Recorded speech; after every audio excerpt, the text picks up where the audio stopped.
Hello, monsters. This is the Boss of Bosses coming to you today with another weekly update. I'm going to be going over what's going on in the game right now and then what is to come.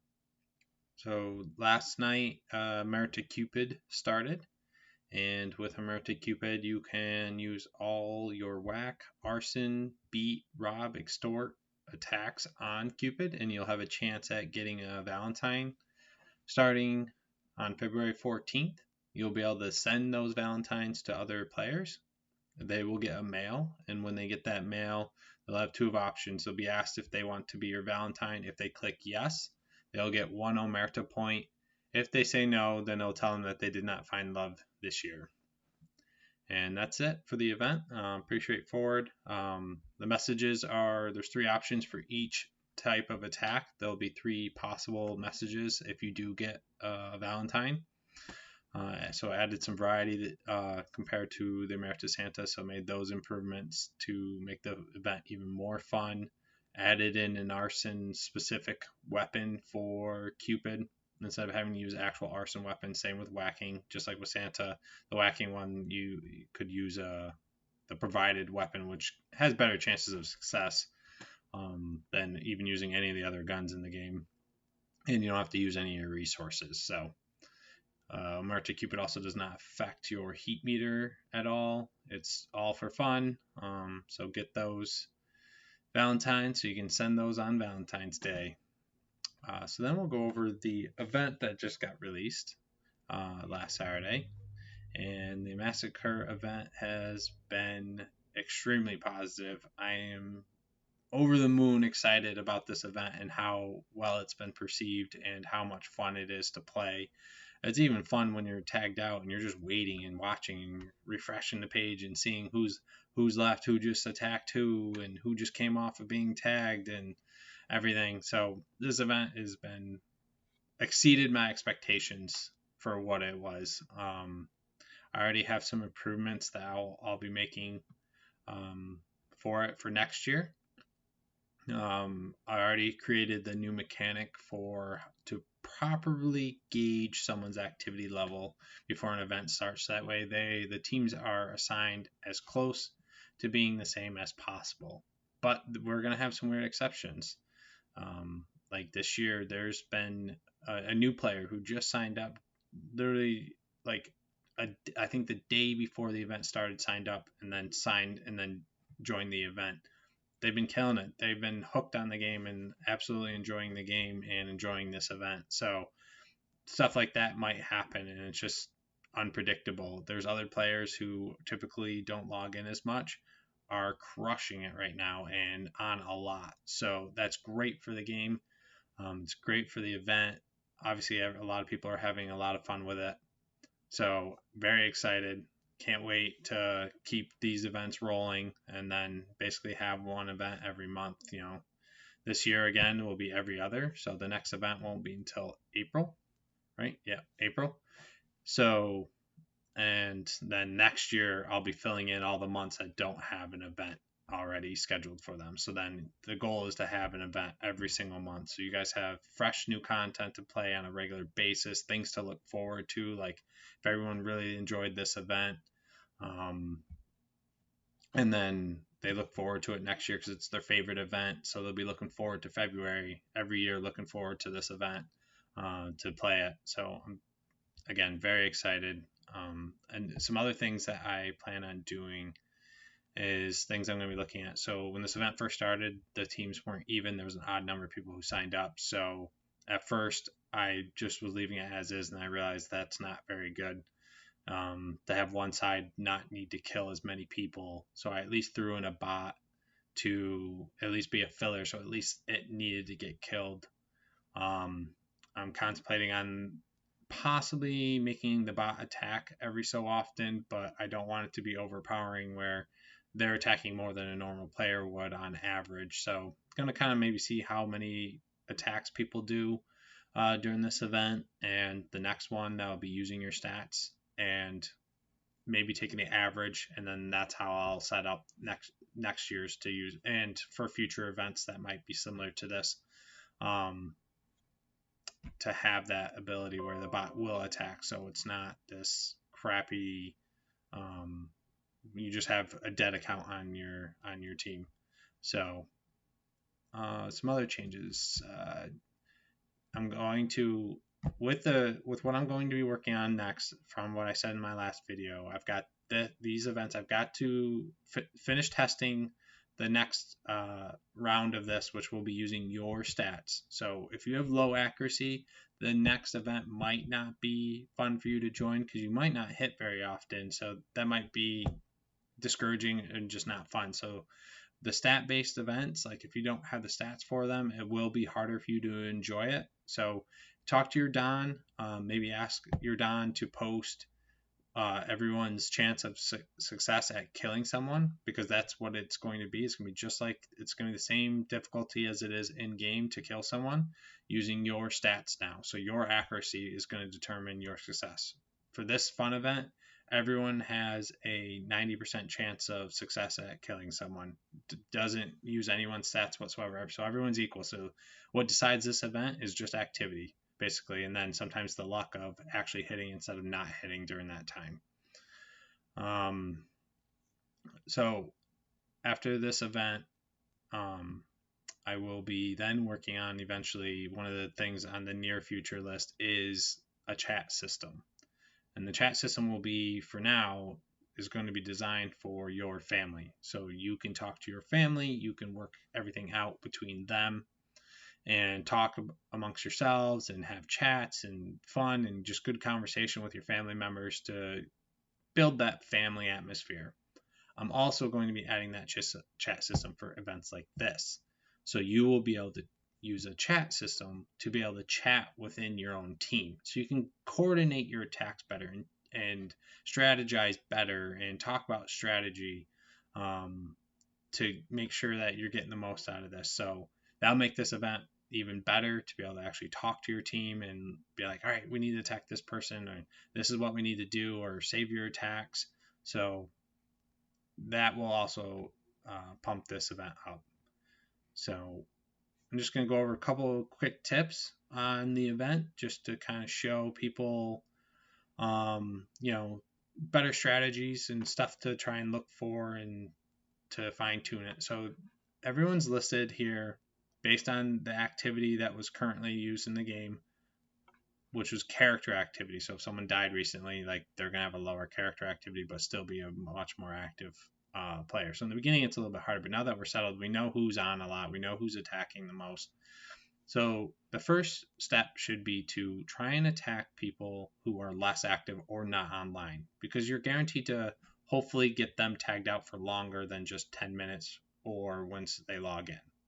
But what you want to avoid is attacking someone that is going to be on and attack immediately after, so that way you tag them and then they untag themselves immediately right after, and then you basically wasted an attack.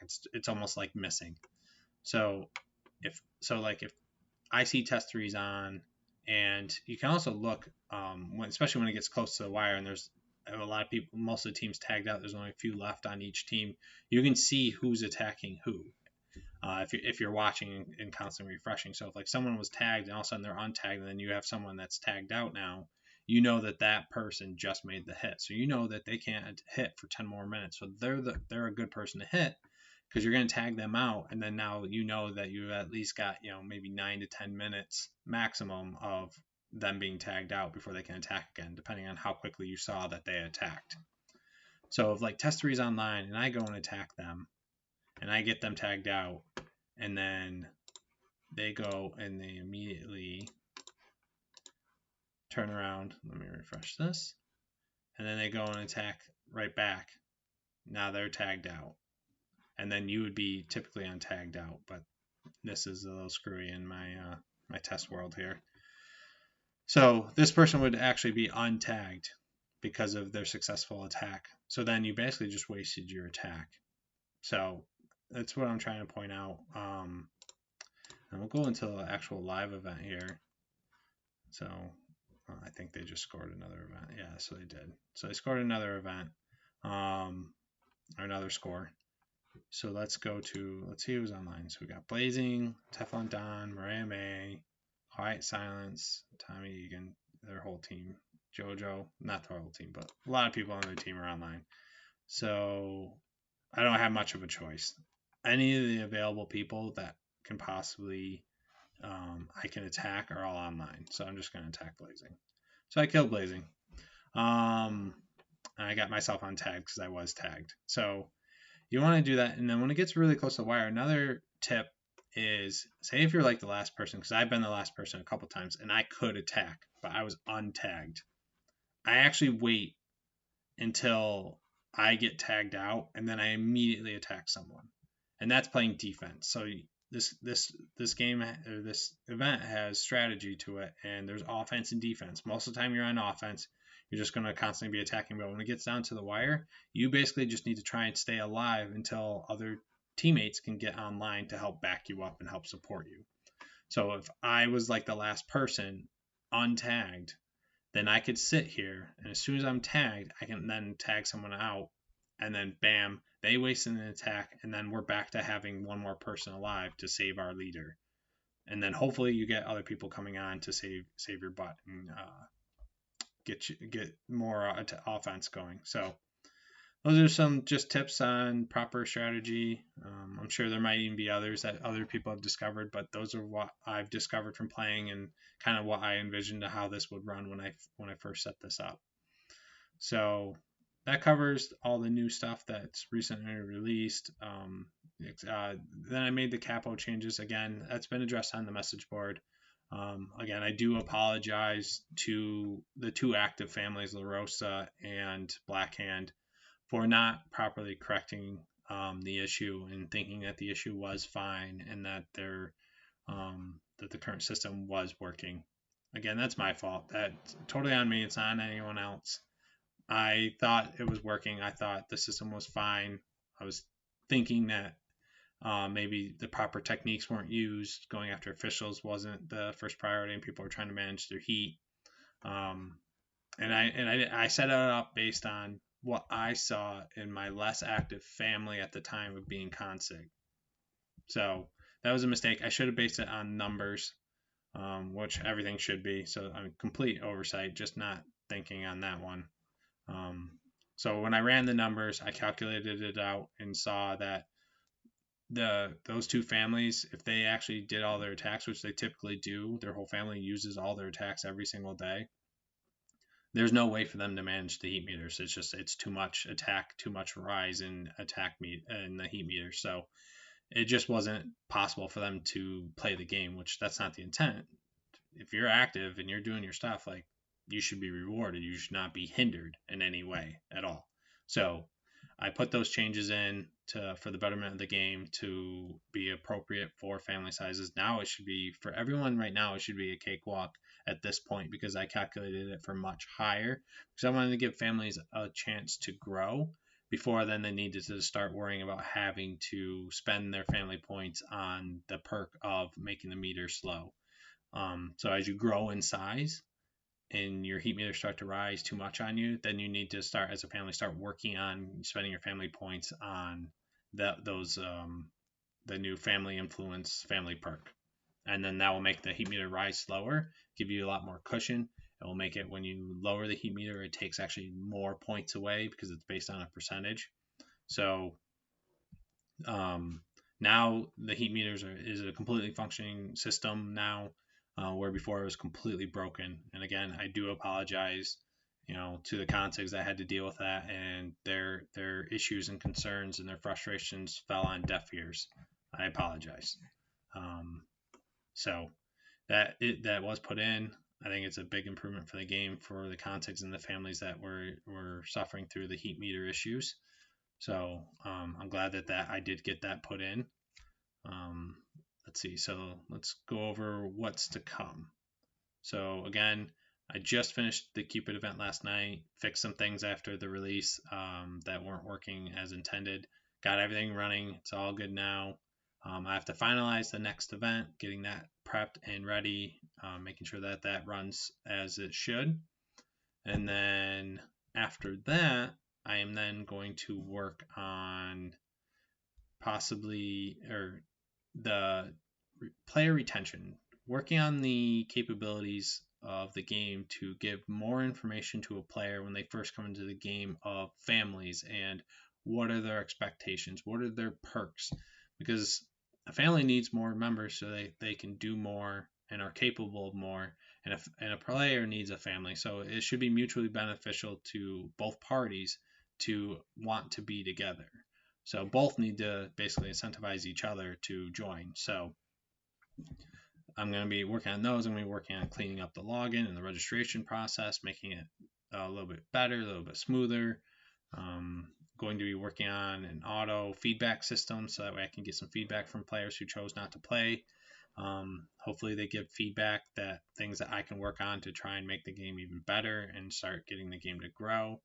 And then working on the chat system and working on the lag issues. Both of those need to be in place before I start advertising. And then once I get back in advertising, like before, I was seeing a constant player signing up for the game. It was almost one person every single day I was getting into the game when this game first started, and I was advertising.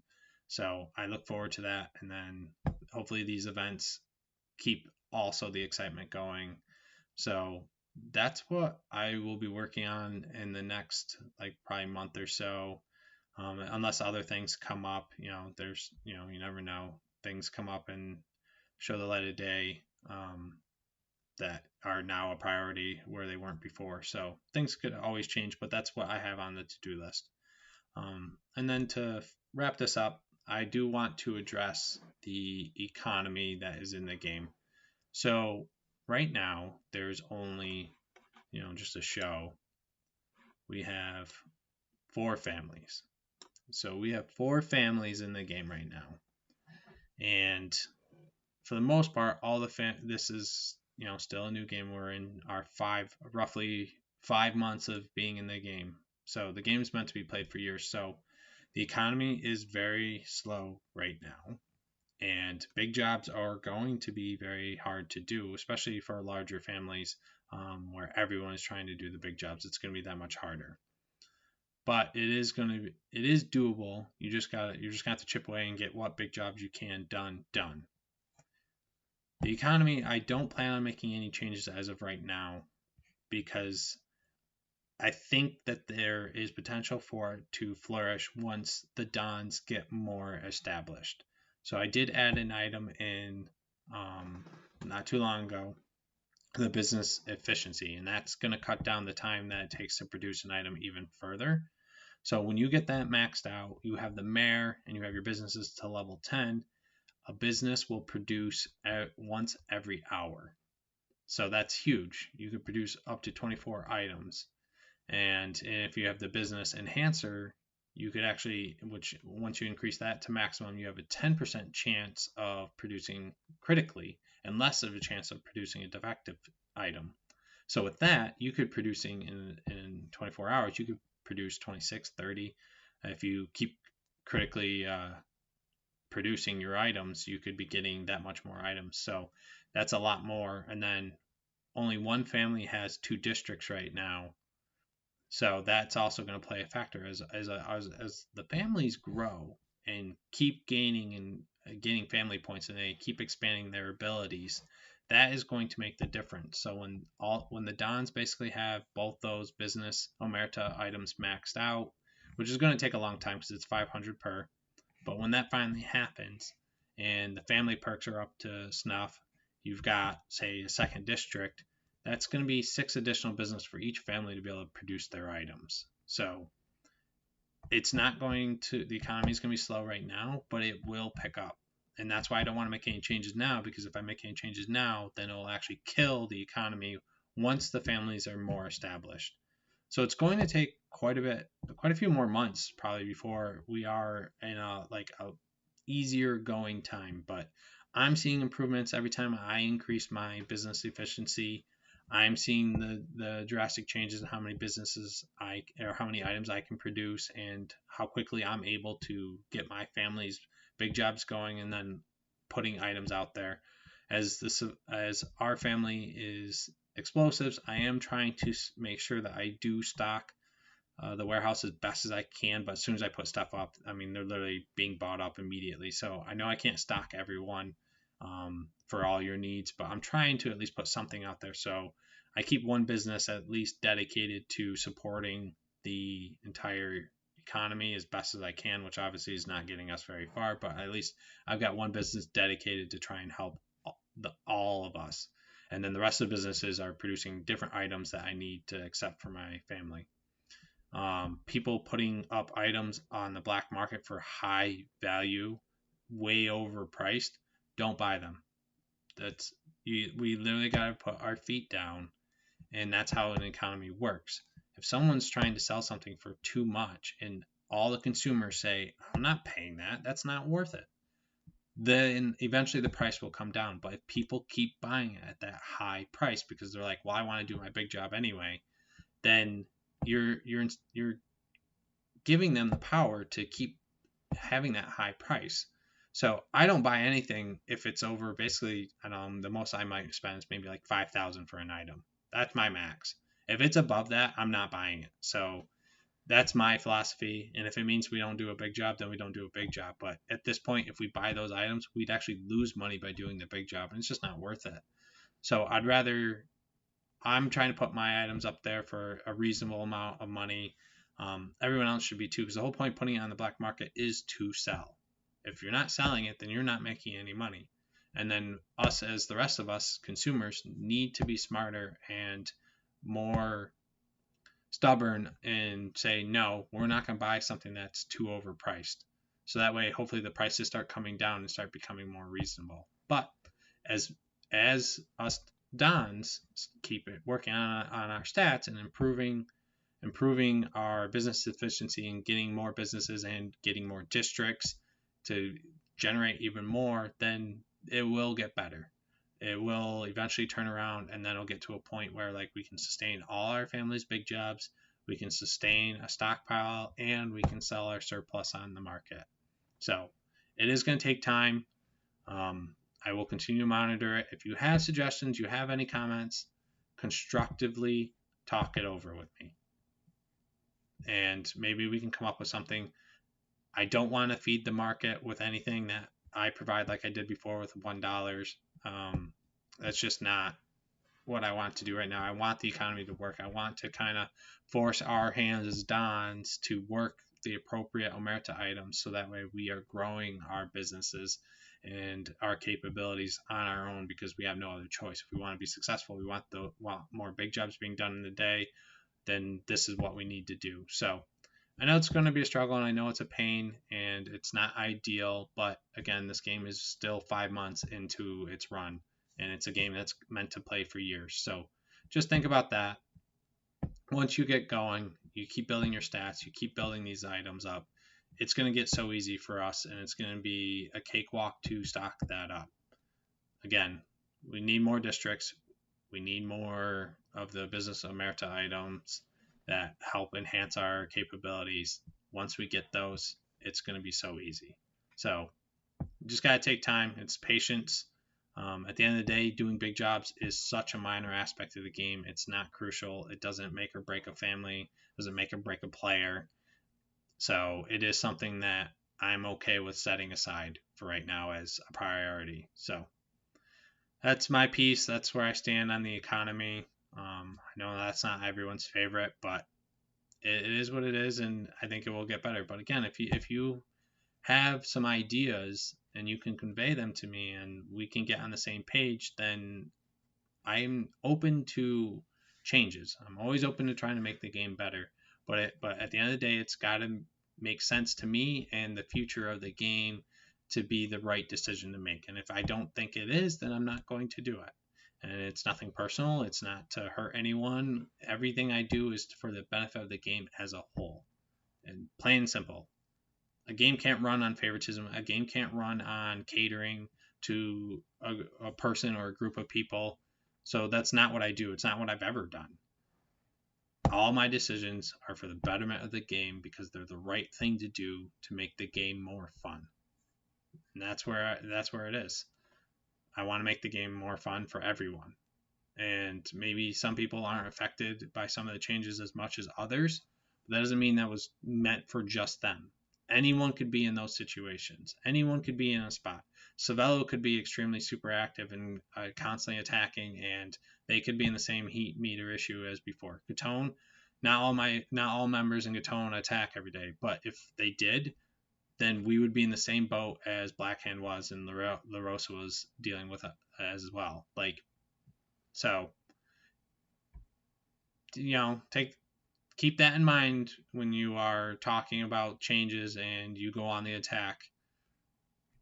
I am trying my best to make this game as much fun and as fair and as fun for everyone. So you should know that by now.